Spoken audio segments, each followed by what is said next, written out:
ഇന്ന് ദേവി കഥനികയിൽ ചോറ്റാനിക്കരമ്മയുടെ കഥ കേൾക്കാം. ഇന്നത്തെ ചോറ്റാനിക്കര ക്ഷേത്രപ്രദേശം പണ്ട് വലിയ വനമായിരുന്നു. മലയരയന്മാർ വേട്ടയാടിയും കൃഷി ചെയ്തും ജീവിച്ചിരുന്ന കാട്. അവരുടെ നേതാവ് കണ്ണപ്പനായിരുന്നു. കണ്ണപ്പന്റെ കുടുംബമെന്നത് മകളായ മണിമംഗയും സഹോദരിമാരും മാത്രമാണ്. തികഞ്ഞ ദേവീഭക്തനായ കണ്ണപ്പൻ താൻ വേട്ടയാടിയും ഗ്രാമങ്ങളിൽ പോയി മോഷ്ടിച്ചും കൊണ്ടുവരുന്ന വസ്തുക്കളിൽ ഒരു പങ്ക് ദേവിക്ക് നിവേദിക്കുമായിരുന്നു. വെള്ളിയാഴ്ചകളിൽ ബലിദാനങ്ങൾ ദേവിയുടെ മുന്നിൽ കണ്ണപ്പൻ സ്ഥിരമാക്കിയിരുന്നു. ഒരു സമയം കഴുത്തിൽ മണി കെട്ടി ഐശ്വര്യം നിറഞ്ഞ ഒരു കിടാവിനെ കണ്ണപ്പൻ മോഷ്ടിച്ചു. ബലി കൊടുക്കാം എന്ന് കരുതി അതിനെ വീട്ടിൽ കൊണ്ടുവന്നു. മണിമംഗ ആ കിടാവിനെ പരിപാലിച്ച് അപ്പോഴേക്കും കിടാവുമായി അടുത്തിരുന്നു. ബലിദിനമായപ്പോൾ കിടാവിനെ വിട്ടുകൊടുക്കാൻ വിസമ്മതിച്ച മണിമംഗ കരയുവാൻ തുടങ്ങി. മകളുടെ മുന്നിൽ തോൽവി സമ്മതിച്ച കണ്ണപ്പൻ അതോടെ ആ ബലികൃത്യ ഉപേക്ഷിച്ചു. കണ്ണപ്പൻ ചെയ്തു കൂട്ടിയ പാപങ്ങളിനാൽ ഒരു ദിവസം മകൾ വ്യാധി മൂലം മരണപ്പെട്ടു. അതോടെ കണ്ണപ്പന് കിടാവ് മാത്രമായി തുണ. കുറച്ചുനാൾ കൃഷി മാത്രം ചെയ്ത് ജീവിച്ച കണ്ണപ്പൻ ഒരു ദിവസം സ്വപ്നം കണ്ടു. സ്വപ്നത്തിൽ കിടാവ് കല്ലാവുന്നതായും അടുത്തൊരു സന്യാസി നിൽക്കുന്നത് പോലെയും കണ്ടു. പിറ്റേ ദിവസം തൊഴുത്തിൽ നോക്കിയ കണ്ണപ്പൻ കണ്ടത് കിടാവിനെ കെട്ടിയിരുന്ന സ്ഥലത്ത് ഒരു രുദ്രാക്ഷക്കല്ലാണ്. അലമുറയിട്ട് കരയുന്ന കണ്ണപ്പൻ്റെ അരികിലേക്ക് സഹോദരിമാരും അയൽവാസികളും എത്തി. കൂട്ടത്തിൽ ഒരു സന്യാസിയും ഉണ്ടായിരുന്നു. സന്യാസി കണ്ണപ്പനോട്, നിങ്ങൾ വളരെ ഭാഗ്യം ചെയ്ത ആളാണ്. കിടാവിൻ്റെ രൂപത്തിൽ നിങ്ങളുടെ പരിപാലനത്തിനായി വന്നത് പരാശക്തിയാണ്. ആ രുദ്രാക്ഷക്കല്ലിൽ അടുത്തായി വിഷ്ണുവിൻ്റെ രൂപവുമുണ്ട്. ഈ സ്ഥലം വൃത്തിയാക്കി ആരാധിക്കുക എന്ന് പറഞ്ഞ് മറഞ്ഞു.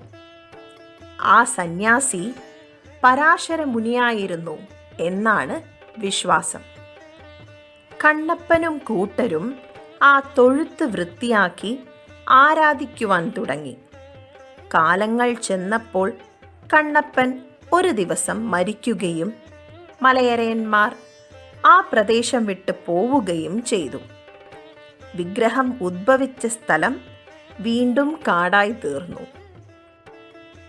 കുറച്ച് കാലം കഴിഞ്ഞ് കുറേ സ്ത്രീകൾ ആ സ്ഥലത്ത് പുല്ല് വെട്ടാനായി ചെന്നു.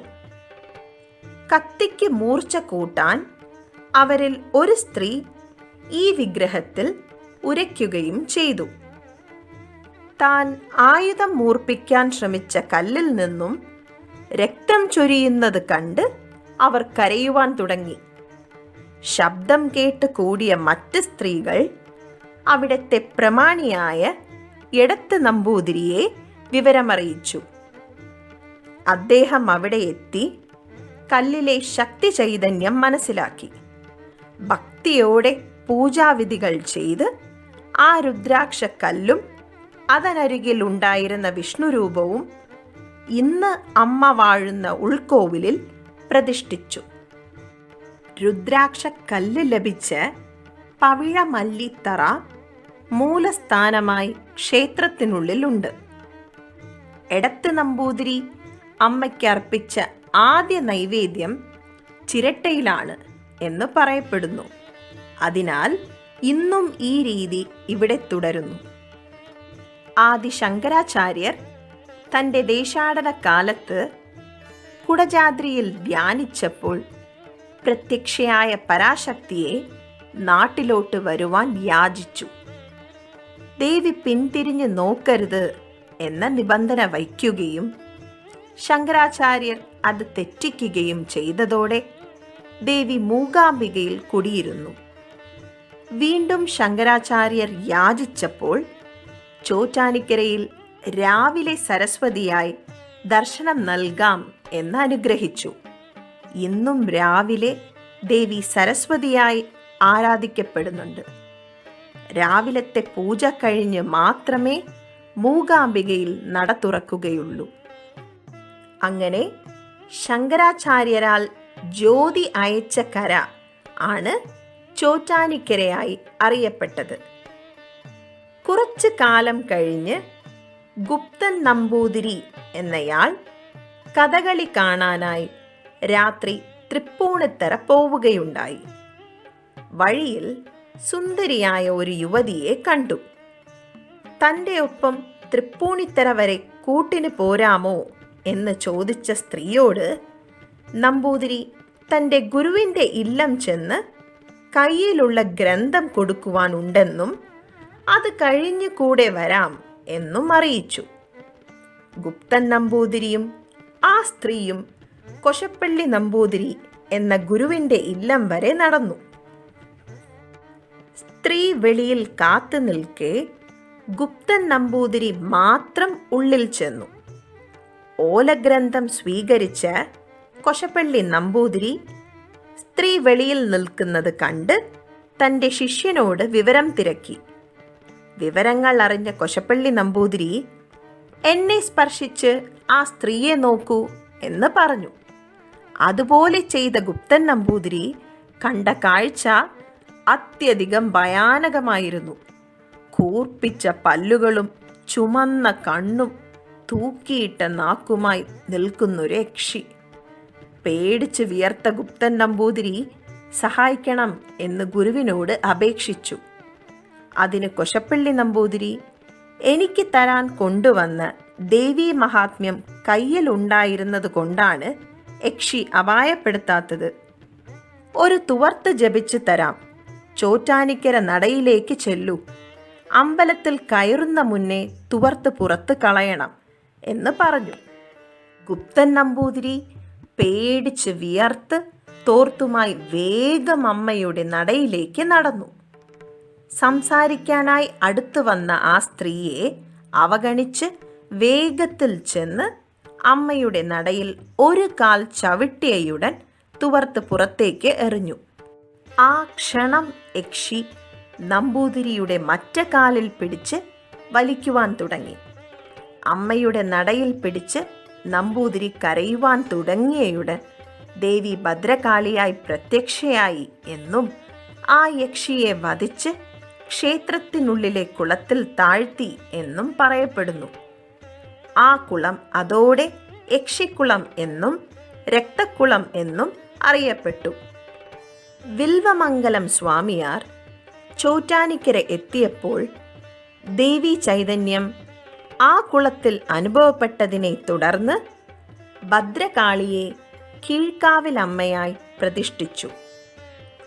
ഇന്നും മാനസിക രോഗങ്ങൾ ഉള്ളവരും ദുഷ്ടശക്തികളാൽ ആവാഹിക്കപ്പെട്ടവരും ദേവീനടയിൽ ഭജനയിരിക്കുകയും രാത്രിയിൽ കുരുതി കാണുകയും പാലമരത്തിൽ ആണിയടിക്കുകയും ചെയ്യുന്നു. അമ്പലത്തിൻ്റെ ഉള്ളിലെ ശാസ്താവിനുമുണ്ട് ഒരു കഥ. പണ്ട് നെല്ല് സമർപ്പിക്കാൻ മെപ്പഴൂർ ഇല്ലത്തിൽ ചെന്നവർക്ക് തുണയായി ആ ഇല്ലത്തിലെ ആരാധനമൂർത്തിയായ ശാസ്താവിനെ മെപ്പഴൂർ നമ്പൂതിരി വിട്ടുവെന്നും ശാസ്താവ് തിരിച്ചു പോകാതെ അമ്പലത്തിൽ കുടിയിരുന്നു എന്നാണ് ഐതിഹ്യം. മൂലവിഗ്രഹം രൂപമില്ലാത്ത രുദ്രാക്ഷ ശിലയാണ്.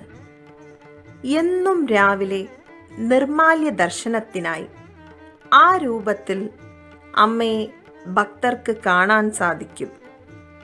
ശേഷമുള്ള പൂജകൾക്കാണ് അലങ്കരിക്കപ്പെട്ട രൂപത്തിൽ അമ്മയെ കാണാൻ സാധിക്കുന്നത്. 4 കൈകളിൽ ശംഖും ചക്രവുമേന്തി അഭയ വരദാ മുദ്രകളിലാണ് അമ്മ ദർശനം നൽകുന്നത്.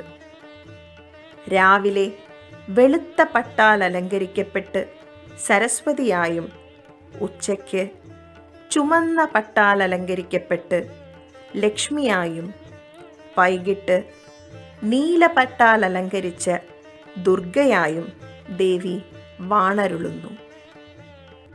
അമ്മയുടെ അരികിൽ വിഷ്ണു ഭഗവാൻ ഉള്ളതിനാലാണ് അമ്മേ നാരായണ, ദേവി നാരായണ, ലക്ഷ്മി നാരായണ, ഭദ്രേ നാരായണ എന്ന മന്ത്രം മുഴങ്ങുന്നത്.